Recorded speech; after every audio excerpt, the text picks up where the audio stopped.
జరిగితే బాగుంటది యాక్చువల్లీ. ఇప్పుడు ప్రజలు వస్తారా, ప్రజలు నీళ్లు కనిపించే వరకు రాము అంటే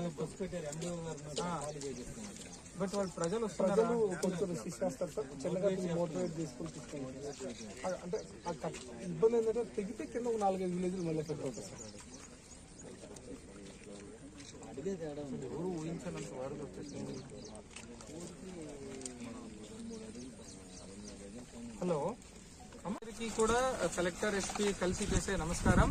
సో ఇప్పుడు మనకు బుడమేరు కొంచెం పొంగి పొరలడం వల్ల కొన్ని చోట్ల కొన్ని గ్రామాలు ఇబ్బంది గురయ్యే అవకాశం ఉంది. దానికి ఆల్రెడీ మేము ప్రభుత్వ తరఫున బస్సులు పెట్టాము, పడవలు పెట్టాము, మనుషులు పెట్టాము.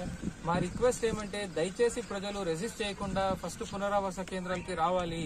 ఇప్పుడు మనకు మళ్లీ ప్రవాహం ఇంకా ఎక్కువ పెరిగితే, మళ్లీ ఎక్కడైనా గండి పడితే మళ్లీ ఇబ్బంది అవుతుంది. ప్రజలకు ఇబ్బంది రాకుండా చూసేదానికి ప్రభుత్వం ఎప్పుడూ కూడాను సిద్ధంగా ఉంది. దయచేసి రిక్వెస్ట్ చేసుకుంటున్నాము, దయచేసి ప్రభుత్వంతో కోఆపరేట్ చేయండి. ప్లీజ్ బయటకు రండి. యాక్చువల్లీ బస్సెస్ ఉన్నాయి, పడవలు ఉన్నాయి, అన్ని ఉన్నాయి.